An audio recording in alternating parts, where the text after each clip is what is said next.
Hi students, welcome back to Shakuntala tutorial. आज आम आलोचना करबा ओडिया साहित्यर दर्पण पुस्तकर लावण्यवती संपर्क रीति साहित्यर लावण्यवती संपर्क आलोचना करबा। 117 नंबर एमसीक्यू आमर चलथिला। पूर्वर आम 117 एमसीक्यू आलोचना कर सारे। आज 108 नंबर आलोचना करबा। फर्स्ट क्वेश्चन होची लावण्यवती काव्यर प्रथम छंदरे कवि उपेन्द्र भंज केउ देवता को स्तुति करिछंती? श्री रामचंद्र, श्री कृष्ण, श्री जगन्नाथ, शिव। आंसर हब श्री रामचंद्र। लावण्यवती काव्यर प्रथम छंदरे कवि उपेन्द्र भंज श्री रामचंद्र देवता को स्तुति करिछंती।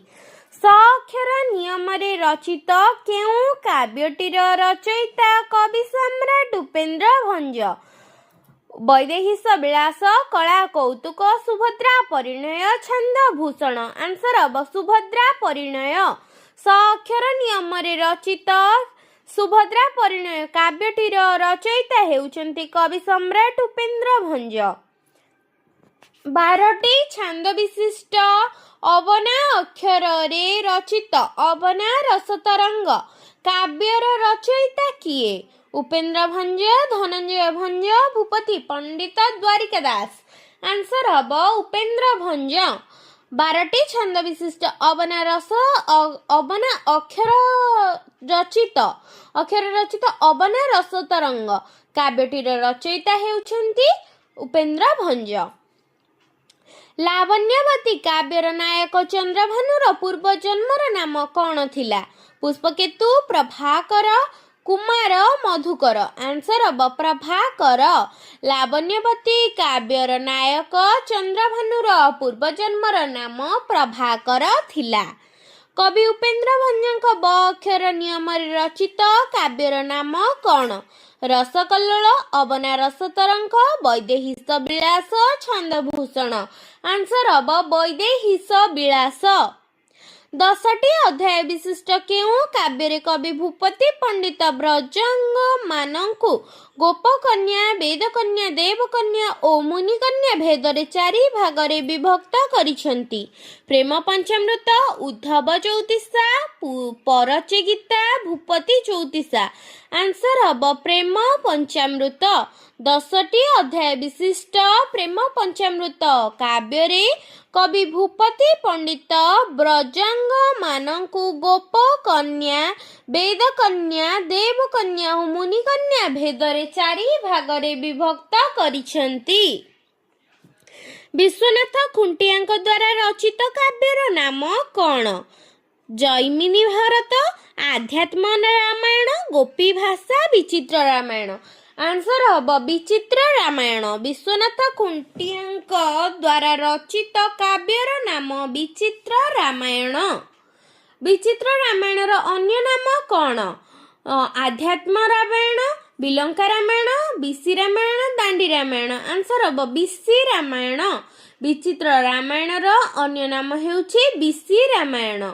14 छंद विशिष्ट उपेन्द्र भंजक केउ काव्य राम सीता विवाह प्रसंग मुख्य विषय वस्तु अटे?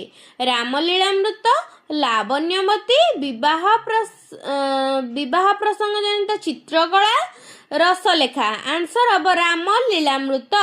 14 छंद विशिष्ट उपेन्द्र भंजक रामलीलामृत काव्य राम सीता विवाह प्रसंग वर्णित होइछि। लावण्यवती काव्यर मोट पद संख्या केते? 2359, 2361, 2365, 2357। आंसर अब 2361। लावण्यवती काव्यर मोट पद संख्या है 2361। कोटि ब्रह्मांड सुंदरी काव्य केउ संस्कृत काव्यर समकक्ष बोली कुहा जाई थाए? नैषध, रघुवंश, भागवत, रहस्य मंजरी। Answer hub नैषध। कोटि ब्रह्मांड सुंदरी काव्य नैषध संस्कृत काव्यर समकक्ष बोली कुहा जाई थाए। ମାର୍କଣ୍ଡେୟ ପୁରାଣ ଓ ବିଷ୍ଣୁ କେଶରୀ ପୁରାଣ ଗ୍ରନ୍ଥର ରଚୟିତା କିଏ? ହଳଧର ପଟ୍ଟନାୟକ, ପୁରୁଷୋତ୍ତମ ଦାସ, ମହାଦେବ ଦାସ, ନୀଳାମ୍ବର ଦାସ। ଆନ୍ସର ହେବ ମହାଦେବ ଦାସ। ମାର୍କଣ୍ଡେୟ ପୁରାଣ ଓ ବିଷ୍ଣୁ କେଶରୀ ପୁରାଣ ଗ୍ରନ୍ଥର ରଚୟିତା ହେଲେ ମହାଦେବ ଦାସ।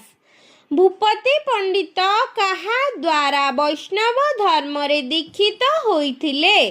ବଳରାମ ଦାସ, ରାୟ ରାମାନନ୍ଦ, ଶ୍ରୀ ନିତ୍ୟାନନ୍ଦ, ଶ୍ରୀ ଚୈତନ୍ୟ ଦାସ। ଆନ୍ସର ହେବ ଶ୍ରୀ ଚୈତନ୍ୟ ଦାସ। ଭୂପତି ପଣ୍ଡିତ ଶ୍ରୀ ଚୈତନ୍ୟ ଦାସଙ୍କ ଦ୍ୱାରା ବୈଷ୍ଣବ ଧର୍ମରେ ଦୀକ୍ଷିତ ହୋଇଥିଲେ। ଭୂପତି ପଣ୍ଡିତ ଶ୍ରୀ ଚୈତନ୍ୟ ଦାସଙ୍କ ଦ୍ୱାରା ବୈଷ୍ଣବ ଧର୍ମରେ ଦୀକ୍ଷିତ ହୋଇଥିଲେ। ଆଧ୍ୟାତ୍ମ ରାମାୟଣ ଗ୍ରନ୍ଥର ସ୍ରଷ୍ଟା କିଏ? ନଟବର ସାମନ୍ତରାୟ, ବିଶ୍ୱନାଥ ଖୁଣ୍ଟିଆ, ହଳଧର ପଟ୍ଟନାୟକ, ବଳରାମ ଦାସ। ଆନ୍ସର ହେବ ହଳଧର ପଟ୍ଟନାୟକ। ଆଧ୍ୟାତ୍ମ ରାମାୟଣ ଗ୍ରନ୍ଥର ସ୍ରଷ୍ଟା ହେଲେ ହଳଧର ପଟ୍ଟନାୟକ। ପୀତାମ୍ବର ଦାସଙ୍କ ଦ୍ୱାରା ରଚିତ ଗ୍ରନ୍ଥର ନାମ କ'ଣ? ପୀତାମ୍ବର ଦାସଙ୍କ ଦ୍ୱାରା ରଚିତ ଗ୍ରନ୍ଥର ନାମ କ'ଣ? ବିଷ୍ଣୁ ପୁରାଣ, ନୃସିଂହ ପୁରାଣ, ବ୍ରହ୍ମ ପୁରାଣ, ପଦ୍ମ ପୁରାଣ। ଆନ୍ସର ହେବ ନୃସିଂହ ପୁରାଣ। ପୀତାମ୍ବର ଦାସଙ୍କ ଦ୍ୱାରା ରଚିତ ଗ୍ରନ୍ଥର ନାମ ନୃସିଂହ ପୁରାଣ। କ ସ୍ତମ୍ଭ ଖ ସ୍ତମ୍ଭ ଦେଖିବା। ପରଚେ ଗୀତା କାହା ଦ୍ୱାରା ରଚିତ ହୋଇଛି? ଦ୍ୱାରିକା ଦାସଙ୍କ ଦ୍ୱାରା। ହିତୋପଦେଶ ନୀଳାମ୍ବର ଦାସଙ୍କ ଦ୍ୱାରା। କାଞ୍ଚି କାବେରୀ ପୁରୁଷୋତ୍ତମ ଦାସଙ୍କ ଦ୍ୱାରା। ନଳ ଚରିତ ଶିଶୁ ଈଶ୍ୱର ଦାସଙ୍କ ଦ୍ୱାରା ରଚିତ। ଶିଶୁ ଈଶ୍ୱର ଦାସଙ୍କ ଦ୍ୱାରା ନଳ ଚରିତ, ପୁରୁଷୋତ୍ତମ ଦାସଙ୍କ ଦ୍ୱାରା କାଞ୍ଚି କାବେରୀ, ନୀଳାମ୍ବର ଦାସଙ୍କ ଦ୍ୱାରା ହିତୋପଦେଶ ଏବଂ ଦ୍ୱାରିକା ଦାସଙ୍କ ଦ୍ୱାରା ପରଚେ ଗୀତା ରଚିତ ହୋଇଛି। ବୈଶାଖ ମହାତ୍ମ୍ୟ, ଆଷାଢ଼ ମହାତ୍ମ୍ୟ, କାର୍ତ୍ତିକ ମହାତ୍ମ୍ୟ, ମାଘ ମହାତ୍ମ୍ୟ, ଦ୍ୱାଦଶ ମହାତ୍ମ୍ୟ ପ୍ରଭୃତି ପୁରାଣ ଗ୍ରନ୍ଥର ରଚୟିତା କିଏ? ଅପସନ୍ ହେଲା ମହାଦେବ ଦାସ, ଈଶ୍ୱର ଦାସ, ପୁରୁଷୋତ୍ତମ ଦାସ, ଦନାଇ ଦାସ। ଆନ୍ସର ହେବ ମହାଦେବ ଦାସ।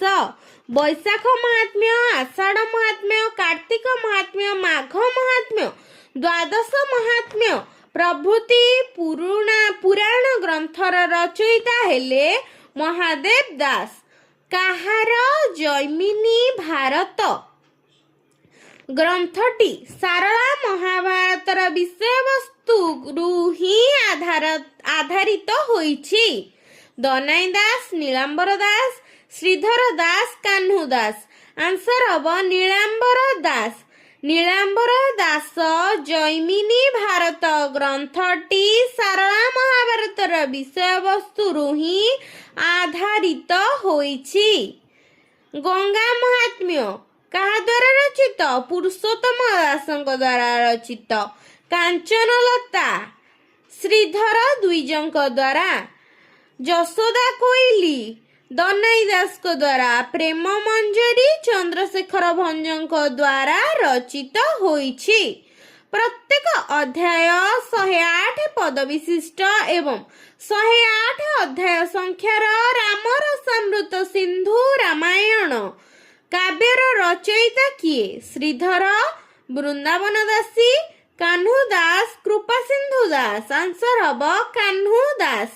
ପ୍ରତ୍ୟେକ ଅଧ୍ୟାୟ 108 ପଦ ବିଶିଷ୍ଟ ଏବଂ 108 ଅଧ୍ୟାୟ ସଂଖ୍ୟାର ରାମ ରସାମୃତ ସିନ୍ଧୁ ରାମାୟଣ କାବ୍ୟର ରଚୟିତା ହେଲେ କାହ୍ନୁ ଦାସ। ନେକ୍ସଟ କ୍ୱେଶ୍ଚିନ୍, ଦନାଇ ଦାସଙ୍କ ରଚିତ ଗୋପୀ ଭାଷାର ଛାନ୍ଦ ସଂଖ୍ୟା କେତେ? 3, 5, 7, 6। ଆନ୍ସର ହେବ 3। ଦନାଇ ଦାସଙ୍କ ଗୋପୀ ଭାଷା ଛାନ୍ଦ ସଂଖ୍ୟା କେତେ? 3 ଛାନ୍ଦ ବିଶିଷ୍ଟ। ତ୍ରୟୋଦଶ ଛାନ୍ଦ ବିଶିଷ୍ଟ କାବ୍ୟର ଆରମ୍ଭରେ କବି ରଘୁନାଥ ଭଞ୍ଜ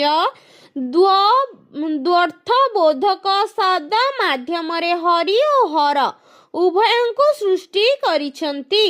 ରସକଳା, ଚିତ୍ରକଳା, ରସଲହରୀ, ରସ ସିନ୍ଧୁ ସୁଲକ୍ଷଣା। ଆନ୍ସର ହେବ ରସଲହରୀ। त्रयोदश छंद विशिष्ट रस लहरी काव्य आरंभरे कवि रघुनाथ भंज द्वर्थबोधक शब्द माध्यम कवि हरि और हर उभयंकु स्तुति करिछंती। पूर्णतम चंद्रोदय काव्यर अध्याय संख्या केते 16 20 18 22 आंसर हम 20। पूर्णतम चंद्रोदय काव्यर अध्याय संख्या है 20। वृंदावती दासी केउं धर्म रे दीक्षित जणे नारी कवि शैव बौद्ध वैष्णव आंसर हम वैष्णव। वृंदावती दासी वैष्णव धर्म रे दीक्षित जणे नारी कवि। एकादश छंद ओ 998 पद विशिष्ट ब्रज विहार नामक एक कृष्ण भक्ति रसामृत काव्यर रचयिता किए? कृपा सिंधु दास, भीम दास, जगन्नाथ दास, रघुनाथ भंज आंसर हम कृपा सिंधु दास। 21 छंद ओ 998 पद विशिष्ट ब्रज विहार नामक एक कृष्ण भक्ति रसामृत काव्यर रचयिता हेले कृपा सिंधु दास। रस सिंधु सुलक्षणा काव्यर रचना काल केते? ख्रीष्टाब्द 1700, ख्रीष्टाब्द 1710, ख्रीष्टाब्द 1708, ख्रीष्टाब्द 1715 आंसर हम ख्रीष्टाब्द 1710। रस सिंधु सुलक्षणा काव्यर रचना काल 1710। रस सिंधु सुलक्षणा काव्यर रचयिता किए? कृपा सिंधु दास, केशवराज हरिचंदन, भीम धीवर, दीनबंधु राज हरिचंदन आंसर हम केशवराज हरिचंदन। रस सिंधु सुलक्षणा काव्यर रचयिता हेले केशवराज हरिचंदन। केउं काव्य श्रीकृष्ण सुलक्षणा परिणय को नहीं रचित? राधा विलास, ब्रज विहार, रस सिंधु सुलक्षणा, कुंज बिहारी आंसर हम रस सिंधु सुलक्षणा। 10टी छंद विशिष्ट केउं ग्रंथरे महाभारतर दुर्योधन और युधिष्ठिरଙ୍କ ମଧ୍ୟରେ ହୋଇଥିବା ପଶା ଖେଳ ଚରିତ ବର୍ଣ୍ଣିତ ହୋଇଛି? କପଟପସ, ବ୍ରଜ ବିହାର, ପୂର୍ଣ୍ଣତମ ଚନ୍ଦ୍ରୋଦୟ, ମଥୁରା ବିହାର ଆନ୍ସର ହେବ କପଟ ପଶା। 10ଟି ଛନ୍ଦ ବିଶିଷ୍ଟ କପଟ ପଶା ଗ୍ରନ୍ଥରେ ମହାଭାରତର ଦୁର୍ଯ୍ୟୋଧନ ଓ ଯୁଧିଷ୍ଠିରଙ୍କ ମଧ୍ୟରେ ହୋଇଥିବା ପଶା ଖେଳର ଚରିତ ବର୍ଣ୍ଣନା କରାଯାଇଛି। ଅତଏବ ଆଜିର ଆଲୋଚନାରେ ଆମେ 145ଟି କ୍ୱେଶ୍ଚିନ୍ ଡିସ୍କସନ୍ କଲେ, ଯାହାକି ଓଡ଼ିଆ ସାହିତ୍ୟ UGC ନେଟ୍ JRF ପାଇଁ ଉପଯୋଗୀ ହୋଇପାରିବ ବୋଲି ମୁଁ ଆଶା କରୁଛି। ଯଦି ଭିଡ଼ିଓଟି ଭଲ ଲାଗିଥାଏ ଲାଇକ୍, ସେୟାର, ସବସ୍କ୍ରାଇବ୍ କରିବେ ଏବଂ କମେଣ୍ଟ ମାଧ୍ୟମରେ ନିଶ୍ଚିନ୍ତ ଜଣାଇବେ ଭିଡ଼ିଓଟି କିପରି